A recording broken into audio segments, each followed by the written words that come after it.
Hi everyone, it's Megan here with Joyful Generations. Thank you for joining me today. We are going to talk about validation over correction when it comes to dementia caregiving.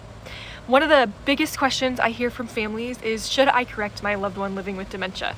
And the answer is not always simple, but in general, the answer is no. We should not correct someone living with dementia. We should step into their reality because their reality is just as real to them as ours is to us. So today we're talking about why validation is the better option most of the time and why this small shift can really lead to better connection with your loved one living with dementia.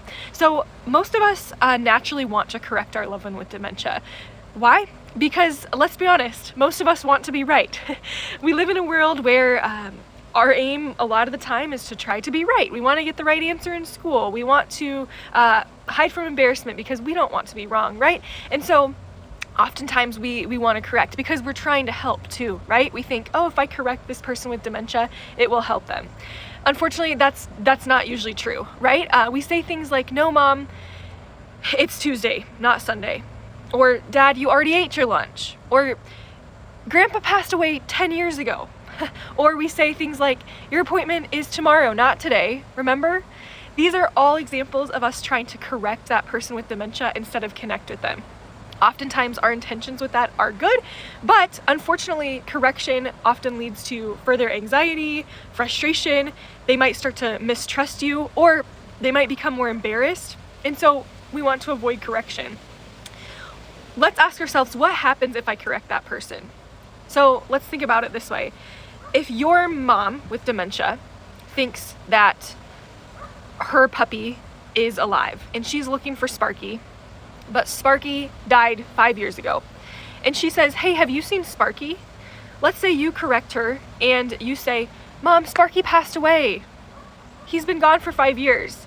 What happens? Well, she probably feels like it's the first time her hearing that, right?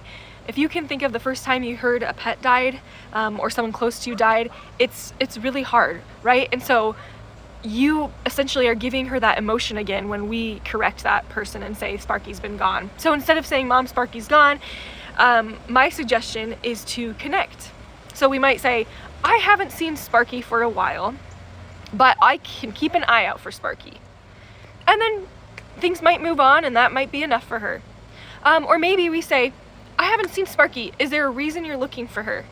And then Mom says, well, I haven't fed her in days. I need to make sure to feed her. And then you can meet that need and say, oh, I will take care of that. Move on, right? So oftentimes it's so much better to connect instead of correct, or validate instead of correct, because we want to step into that person's world.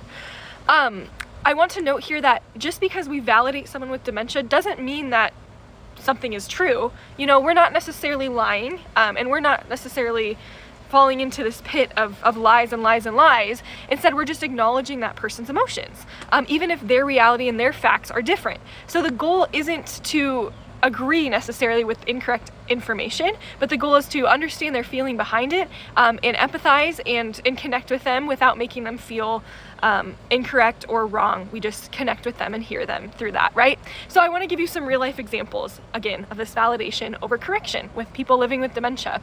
So I was providing respite for someone who had probably middle stages of Alzheimer's, which is the most common form of dementia. And his wife used to work at a school, and she was retired, but she was out and about getting her hair cut or something, which is why I was there that day. And he looks at the clock, and it's about 4 o'clock, and he says, my wife, she'll be home soon from school. And in my head, I know that the truth is she no longer works at school. She's been retired for years, but instead of me saying, oh, Bob, that's not his name, by the way, but Bob, your wife doesn't work at school anymore. She's been retired for a long time. She's actually at the hairdresser. You know, that might make Bob feel embarrassed. He might be really confused because he's obviously living 5, 10, maybe 20 years in the past. So instead of correcting him and making him feel embarrassed or more frustrated or confused or anxious, I'll say, Bob, you're right. She is going to be home soon. What should we do in the meantime? Right? So I've validated his feelings. I've said, yep, your wife will be home soon. I didn't necessarily agree that she was coming home from school. I just validated his perspective. And then I'm going to redirect. So I said, what should we do in the meantime?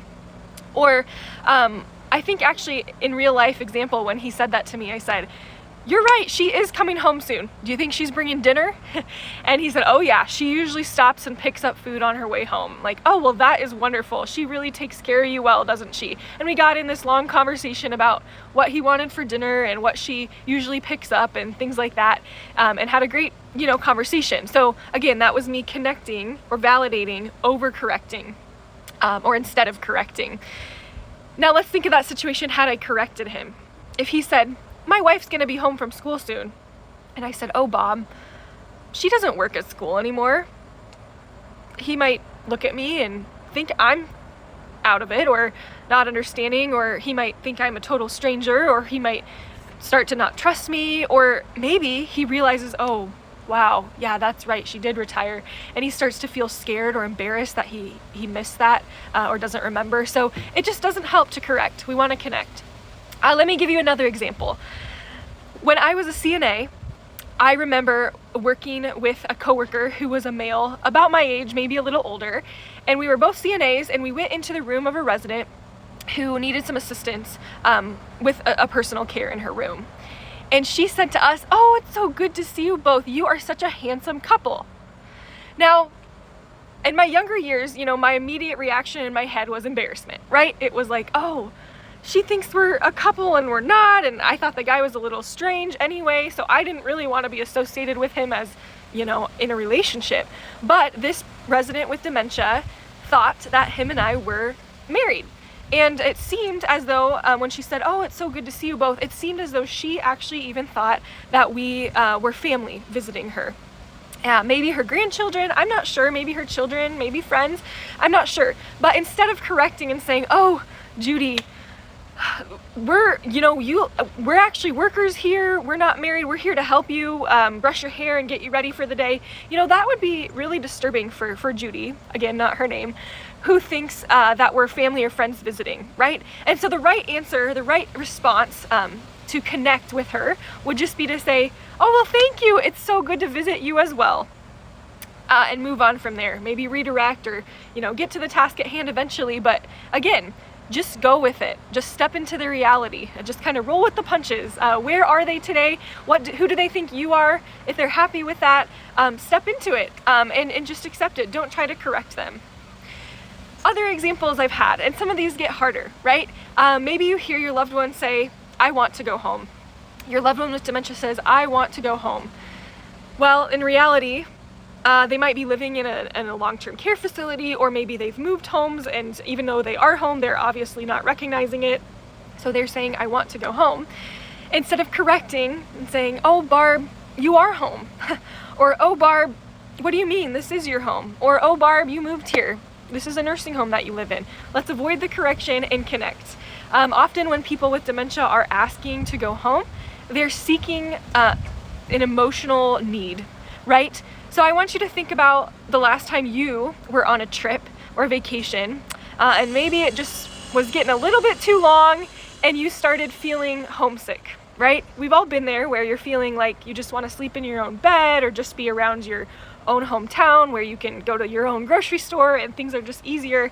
And so that's really you seeking that, the emotional feeling of comfort and safety of being home, right? So when someone with dementia says, "I want to go home," often they're seeking that comfort or safety or feeling that we associate with home.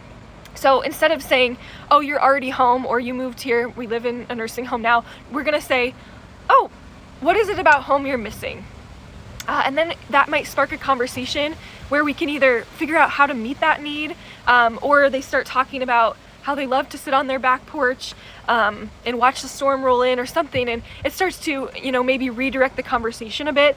But again, they are seeking that underlying feeling of safety and comfort, and so instead of correcting, we want to connect and try to meet that need and connect with them. And then finally, another example in my real life of connecting over correcting would be someone saying, this was another respite situation. A woman with dementia said, "Where's my husband? Where's my husband?" And I knew her husband had passed away a while ago. And instead of me correcting and saying, "Oh, your husband's dead," I stepped into her world and tried to connect. So I said, I can tell you really miss him, and then pause and listen, right?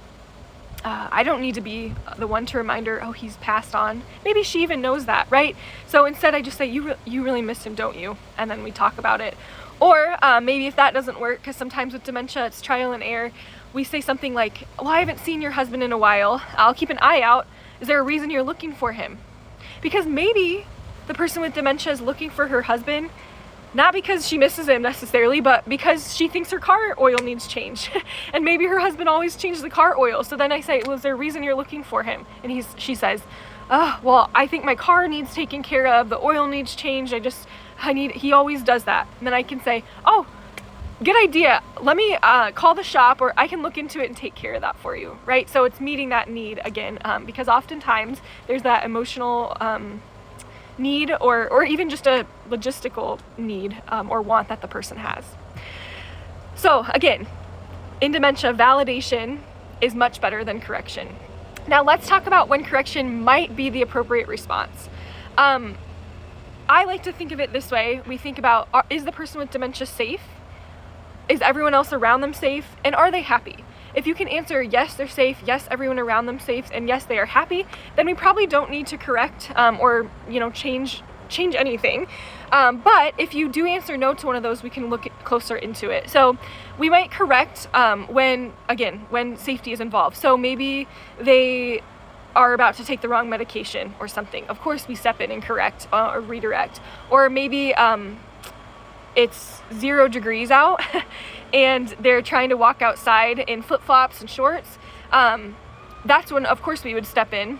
Maybe we wouldn't fully correct. If they're trying to walk out and it's 0 degrees and they're wearing their shorts and they're saying, I'm walking to Florida, instead of like, oh no, we live thousands of miles from Florida, you can't do that. Instead of fully correcting, I might say, oh, it is so cold outside. Let's go and pack your bag a little bit better so we can get you better prepared for the journey.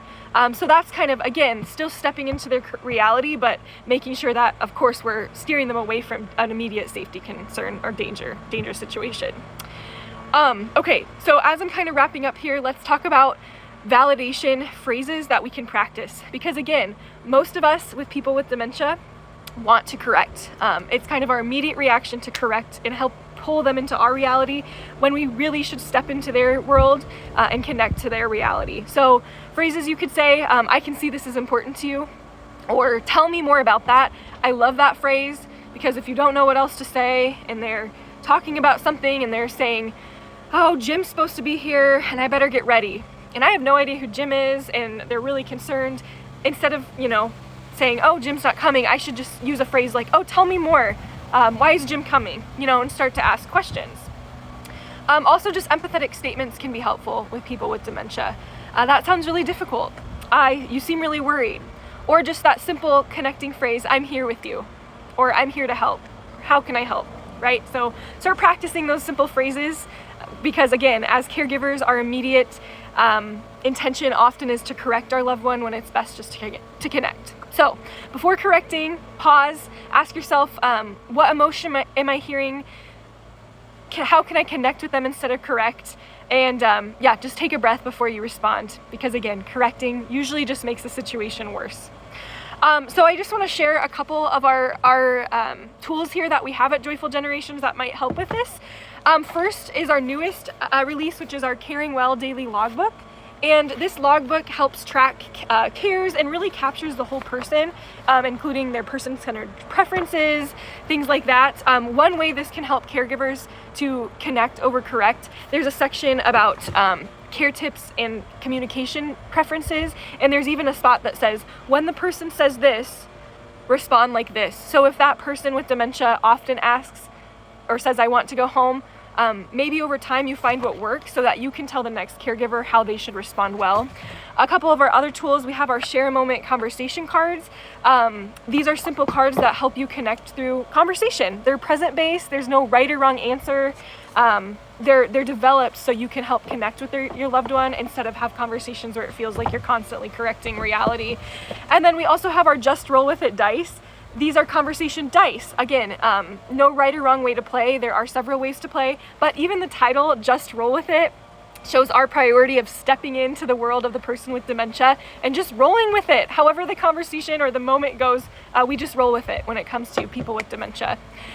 So with that, thank you for listening. I just want to encourage you all that, again, validation isn't necessarily about us agreeing with the reality of that person with dementia. It's about meeting that person where they are at and connecting and validating their emotions. And it's really being there for that person instead of trying to pull them into our reality. So since this is live, a couple questions for those of you watching. Have you ever had to correct or felt like you corrected someone with dementia and then realized, oh shoot, I should have connected instead? Did it make them more upset? Did any examples I shared today connect with you that you plan to use in your caregiving journey? I'd love to hear from you. Feel free to join the conversation, put in a question, and I'd love to hopefully answer some of your questions about connecting, overcorrecting, and dementia. Thanks again. Keep up your hard work as a caregiver and know you are so important. And we appreciate the work you do here at Joyful Generations. Thanks.